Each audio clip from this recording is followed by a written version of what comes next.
व्यक्ति का सबसे बड़ा सद्गुण क्या है?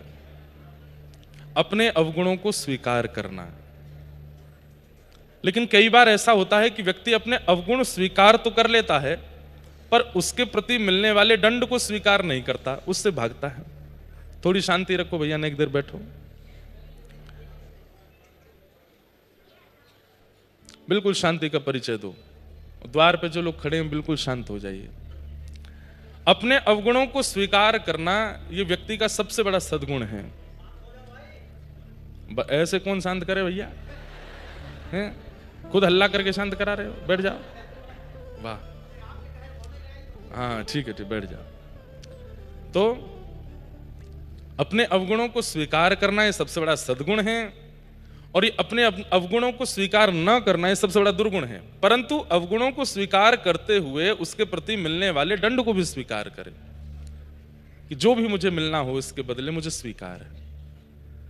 ब्रह्मा जी के और इंद्र के भाव में एक बात कही जाती है कि ब्रह्मा जी ने जो किया उससे ठाकुर जी नाराज हुए, कल हम लोग सुन रहे थे। लेकिन ब्रह्मा जी गलती तो स्वीकार कर रहे हैं पर दंड मांगा नहीं एक बार भी। पूरी स्तुति में ब्रह्मा जी ने एक बार भी बार बार विषयांतर कर रहे थे, कल हम लोग सुन रहे थे, बार बार विषय बदल रहे थे, बार बार ठाकुर जी से कभी प्रश्न करने लग रहे थे। मतलब अपनी गलती तो मान रहे हैं, पर कई लोग होता है ना कि अब हो गया, अब हम क्या करें, हो गया, हमसे गलती हो गई। अरे भाई ऐसे थोड़ी, थोड़ा तो इसमें दीनता लाओ अपनी बातों में। नहीं नहीं अब तो हो गया, हमसे अब क्या कर सकते हैं, ठीक है कोई बात नहीं, हो गई गलती तो मानव मनुष्य गलती का पुतला है जो अक्सर हो ही जाती है। कई लोग गलती स्वीकार तो करते हैं पर वो भी बड़े अदा में स्वीकार करते हैं, उसके प्रति दंड स्वीकार नहीं करते। तो ब्रह्मा जी कल वही कर रहे थे, इसलिए ठाकुर जी ने उनको क्षमा नहीं किया। लेकिन आज इंद्र ने आकर के क्या कहा कि नाथ मुझसे गलती हुई, परंतु आप मेरे गुरु हैं, आप जगत पिता हैं, मुझे इसके लिए जो भी दंड देंगे मुझे वो दंड स्वीकार है, मुझे दंडित कीजिए नाथ। ठाकुर जी बोले ये सबसे बड़ा गुण है कि आप अपने अपराध को स्वीकार करके उससे मिलने वाले दंड को भी स्वीकार करते हैं, ये अच्छा है। तब भगवान ने इंद्र को क्षमा कर दिया और इंद्र से कहा कि भाई तुम बस ईर्ष्या निवृत्त होकर के, अभिमान निवृत्त होकर के अपनी पदवी को संभालो।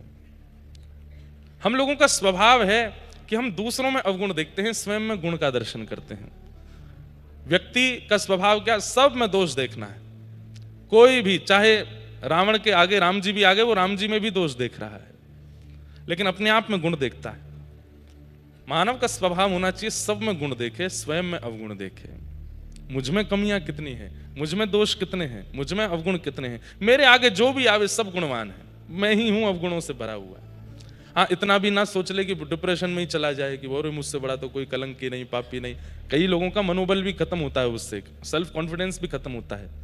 पर हाँ, आप लोग समझ रहे हैं कितने दायरे में करना है और कितने की आज्ञा दी जा रही है। सब में गुण का दर्शन करो, चाहे लाख बुराई किसी की आपसे कर दी गई, लेकिन वो व्यक्ति सन्मुख आवे तो आप उसमें तब भी गुण ही देख रहे हो। भाई तुमने उसकी इतनी बुराई करी पर वो मुझे फिर भी उसमें गुण ही दिखाई दिया। नेत्र जो है ना, ये भक्ति का पैरामीटर है।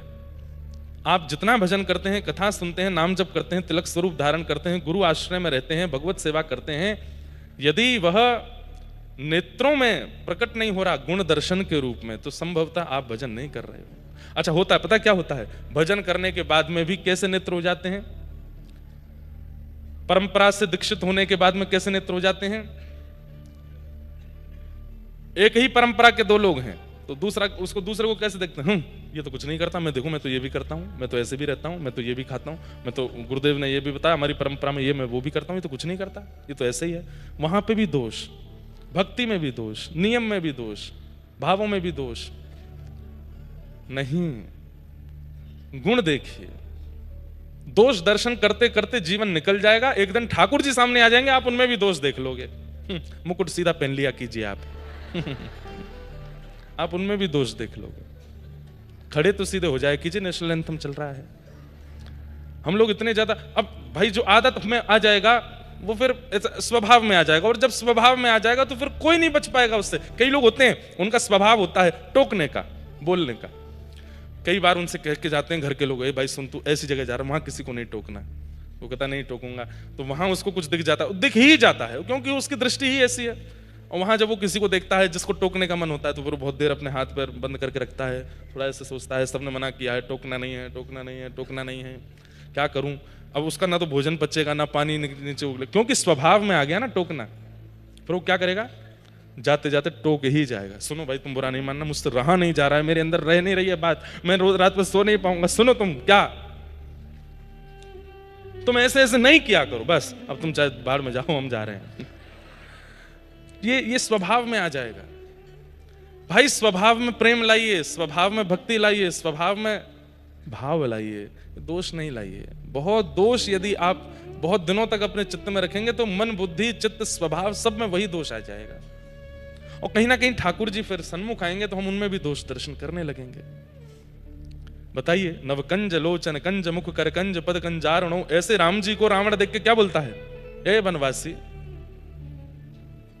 राम जी का रूप देख करके, राम जी का स्पर्श करके जहां पत्थर पिघल जाते हैं, उनको देख करके रावण इतना निष्ठुर कैसे हो सकता है। सिया जी, जिन सिया जी के ऐसे ऐसे सुंदर चरित्र और ऐसे ऐसे भाव प्रकट किए जाते हैं कि जब सीता जी प्रथम बार विवाह करके अयोध्या आई तो कहते हैं कि माताओं ने कमल के पराग बिछाए हैं उनके स्वागत में। एक कमल में से एक चुटकी पराग भी नहीं निकलेगा, इतना सा पराग निकलता है। तो सोचिए कितने कमल इकट्ठे करके उनके परागों से परत बिछाई कि सीता जी उस पर चल करके गृह प्रवेश करेंगी पहली बार। तीनों माताएं बड़े प्रेम भरे नेत्रों से देख रही हैं सीता जी को, अत्यंत करुण नेत्रों में छोटे छोटे अश्रुबिंद। अच्छा, ये अयोध्या नगरी सामान्य नहीं है, तीनों माताएं सामान्य नहीं है, देवताओं में भी गंधर्व जन्य जो गंधर्वा हैं वो भी कौशल्या मैया आदि सबको प्रणाम करती हैं। ऐसी कौशल्या केकई सुमित्रा नेत्र भर के देख रही हैं, और जैसे ही पालकी से उतर करके श्री सीता जी भीतर प्रवेश करती हैं और जैसे ही पराग पर चरण रखती हैं तो ये भौएं थोड़ी सी उठ रही हैं। ये नासिका के पास का जो ये गाल का क्षेत्र है, इसमें सुकड़न आ रही है, मतलब जैसे मानो नीचे कोई कुछ चुबा रहा हो। कौशल्या मैया कहती हैं कि अरे ये कितनी कोमल है, कितनी कोमल है कि कमल का पराग भी इनके चरणों में चुभ रहा है।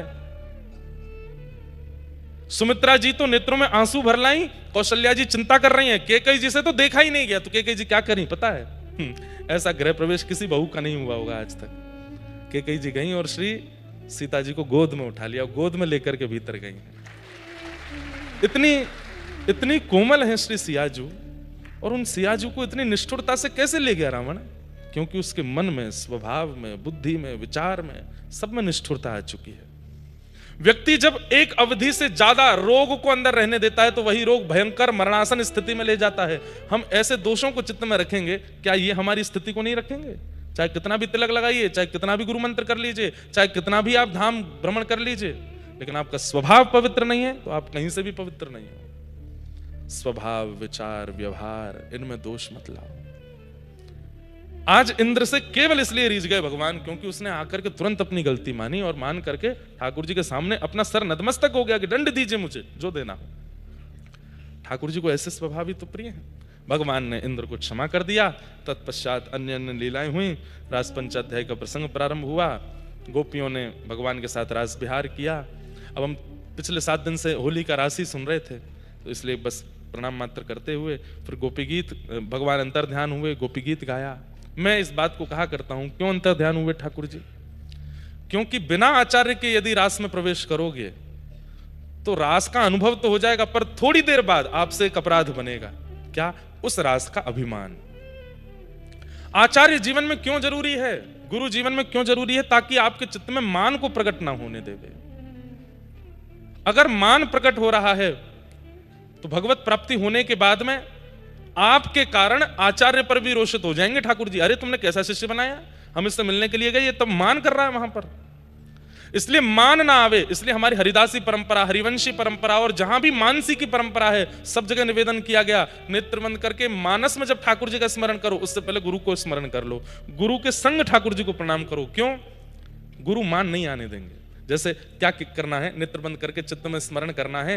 हृदय में एक कुंज है, उस कुंज में ठाकुर जी बैठे हैं। अब ठाकुर जी को मैं सीधे माला पहना रहा हूं, चरण प्रक्षालन कर रहा हूं, चंदन लगा रहा हूं, नहीं, मैं थाली लेकर के खड़ा हूं, उसमें माला भी है, चंदन भी है, आरती भी है, गुलाल भी है, इत्र भी है, खूब सुंदर सब सामग्री है, बीड़ा भी है, लेकिन मैं नहीं अर्पित कर, मैं बस लेके खड़ा हूं। मैंने गुरुदेव से कहा है, गुरुदेव आप अर्पित करो। मेरे गुरुदेव माला पहना रहे हैं, मेरे गुरुदेव चंदन लगा रहे हैं, मेरे गुरुदेव चरण प्रक्षालन कर रहे हैं, मेरे गुरुदेव बीड़ा पवा रहे हैं, और मैं गुरु गोविंद दोनों की इस लीला का दर्शन कर रहा हूं। मानसी में स्वयं को दृष्टा बनाना है, करता नहीं। करता तो गुरु ही होने चाहिए, नहीं तो मान आएगा। गोपियों ने रास भूमिका में स्वयं को कर्ता मान लिया। ये ठाकुर जी तो हमारे साथ रास कर रहे हैं, हम सुंदरी हैं, और आचार्य स्वरूपा किशोरी जी का स्मरण नहीं किया, इसीलिए मान आ गया कि हम बहुत सुंदरी हैं, इसीलिए हमारे साथ रास कर रहे हैं। और ठाकुर जी वहां से अंतर ध्यान हो गए। और उसके बाद यमुना तट पर जाकर के जब किशोरी जी ने कहा कि गाओ, तब गाया, जयति तेधिकम जन्मना व्रजः श्रयतेन्दिरा सस्वदत्र हि दयितदृश्यता दीक्षुतावक स्त्वयि धृता सब स्वाम विचिन्वते। प्रत्येक श्लोक के बाद ये युगल युगल श्लोक चलते हैं गोपी गीत में भी। एक श्लोक में गोपियां कुछ तीखा बोलती हैं, दूसरे श्लोक में फिर ठाकुर जी को मनाती हैं। जैसे पहले श्लोक में कह रही हैं, ते जन्मना व्रजम अधिकम जयति। लाला,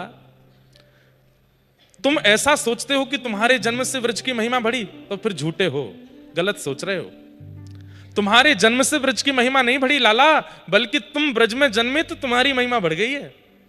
तो इतना इतराओ मत अंतर ध्यान है करके। हम ब्रजवासी अगर नहीं होते, हम वृंदावनवासी, और ये 84 कोस में तुम्हारो जन्म नाय भय होता ना लाला, तो इतनी पूछ नाय बनती तुम्हारी, जितनी पूछ आजकल हो रही है। व्रज में जन्मे हो, व्रजवासी प्रेमियों के बीच में जन्मे हो, इसलिए आपकी इतनी महिमा है नाथ। इसलिए हम ब्रजवासियों को छोड़कर के अंतर ध्यान मत होइए। हम तो आपकी बिना शुल्क की दासी हैं। अरे हम सब जानती हैं आप नंद नंदन नहीं हो, आप यशोदा नंदन नहीं हो। तो अंतर ध्यान हुए ठाकुर जी घबरा गए। इन गोपियों को कैसे पता कि मैं नंद जी का लाला नहीं हूं, मैं यशोदा का लाला नहीं हूं? कहीं इनको ये तो नहीं पता चल गया कि मैं देवकी का पुत्र हूं? गोपियां कह रही हैं, न खलु गोपिका नंदनो भवान। आप नंद जी के लाला नहीं हो, यशोदा के लाला नहीं हो। तो ठाकुर जी घबराए, लेकिन तभी गोपियां कहती, हम जानती हैं आप कौन हो। बोले कौन है? अखिल देहि नाम अंतरात्म दृक्। समस्त देहधारियों के चित्त में विराजमान रहने वाली जो परमात्मा तत्व है, वो आप ही हो, हम जानती हैं। ठाकुर जी की सांस में सांस आई। कहीं ना ये तो ना पता चल गई कि मैं देवकी नंदन हूं। आप तो विराज ही रहे महाराज जी यहां पे।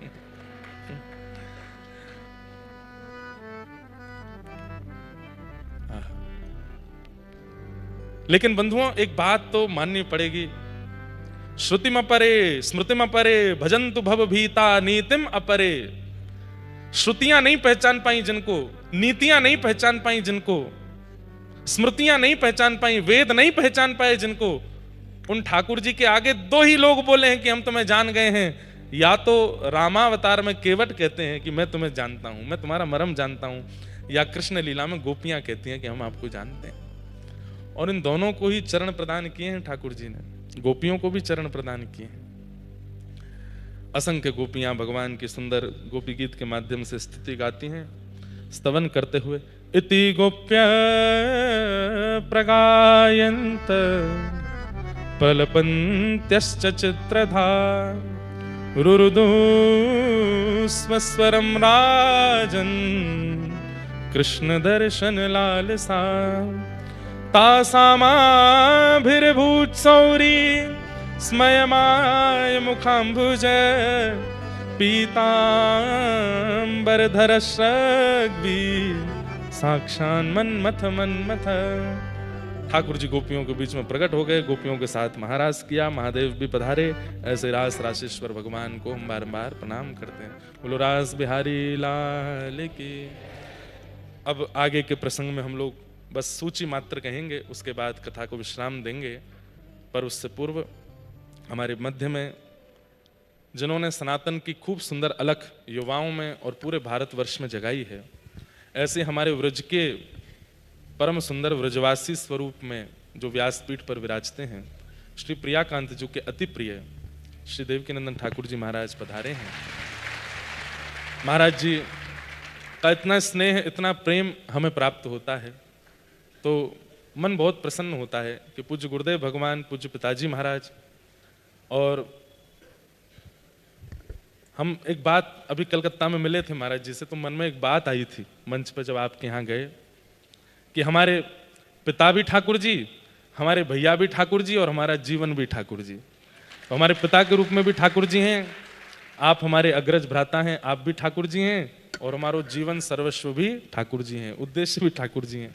तो ये कृपा ठाकुर जी की है कि ऐसे मेंटोर आपको मिलते हैं, ऐसे समाज के कई विषय और समाज की कई स्थितियां और संसार के सनातन धर्म के प्रति जागरूक करने वाले ऐसे भ्राता आपको प्राप्त होते हैं। बहुत बड़ी कृपा है। श्री प्रियाकांत जी प्रभु से ऐसी प्रार्थना कि हमारे महाराज जी को काऊ की नजर नहीं लगे, ये ऐसे ही दोनों आप मुँह को कह दियो, मैं आपको कह दूं, होली में तो परस्पर रंग लगाए हो जाए ना, तो मैं नजर अनजर को रंग आपको लगा रहा हूँ, आप भी मुंह को लगाई दी हो, यही भाव है। तो महाराज जी पधारे हैं। अभी कुछ समय बाद सुंदर एक आयोजन भी महाराज जी के द्वारा हो रहा है। इंदौर में ही रहेगा ना महाराज जी, पूरा इंदौर में क्रम है जिसमें क्रिकेट के माध्यम से सनातन के प्रति जागरूक कर रहे हैं सब युवाओं को। उसमें हम भी महाराज जी के साथ में वहाँ उपस्थित रहेंगे इंदौर में, जहाँ पर अब ये तरीका तो अपनाना पड़ेगा। जैसे जैसे कलिकाल आगे बढ़ रहा है तो हमें युवाओं के तरीके से युवाओं को सनातन में लाना पड़ेगा।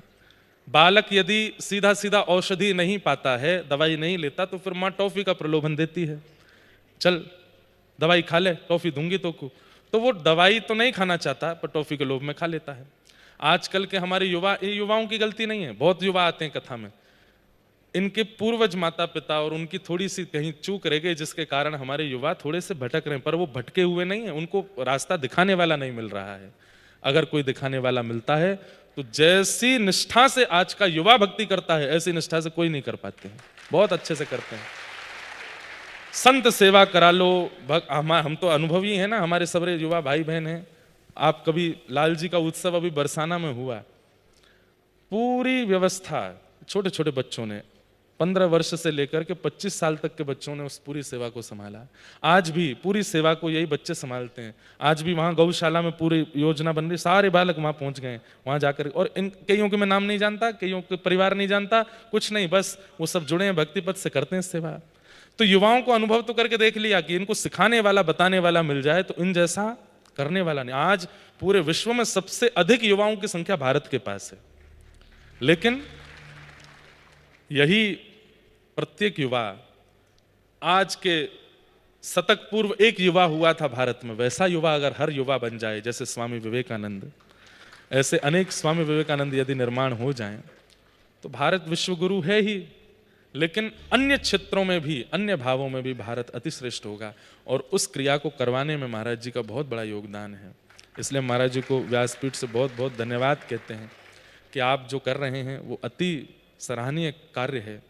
बस यही प्रार्थना कि आप ऐसे ही हमसे भी करवाते रहें, नेक नेक आहुति आप भी करते रहें।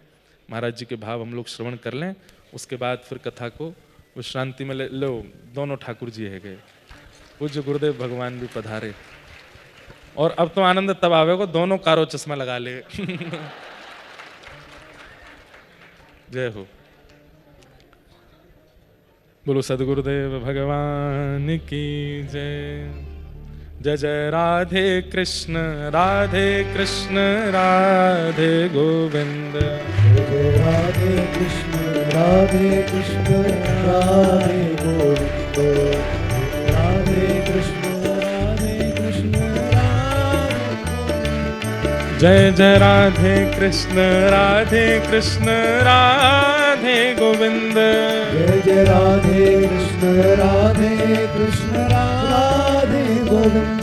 जय जय राधे कृष्ण राधे कृष्ण राधे गोविंद। जय राधे कृष्ण राधे कृष्ण राधे गोविंद। पूर्णानंद के लाला की। तो अब आनंद आएगो हैं, जिनको स्मरण हम अभी कर ही रहे। पूज्य गुरुदेव भगवान भी पधारे हैं और पूज्य अग्रज भ्राता भी बैठे हैं, आप सब लोग भी यहाँ विराज रहे हैं। 2 शब्द महाराज जी के हम लोग कुछ श्रवण कर लें, उसके बाद फिर कथा की पूर्णाहुति की ओर चलेंगे और फिर 2:30 बजे तक सब लोग भक्तिपथ गौकुलम में उपस्थित होंगे। जय श्री कृष्ण।